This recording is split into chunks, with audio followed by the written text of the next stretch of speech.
ॐ सोमनाथाय नमः। ॐ मल्लिकार्जुनाय नमः। ॐ महाकालेश्वराय नमः। ॐ ओंकारेश्वराय नमः।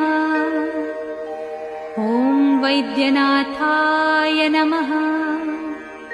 ॐ भीमशंकराय नमः। ॐ रामेश्वराय नमः।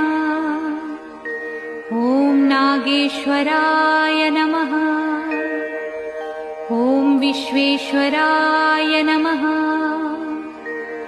ॐ त्र्यंबकेश्वराय नमः। ॐ केदारेश्वराय नमः। ॐ भुस्मेश्वराय नमः।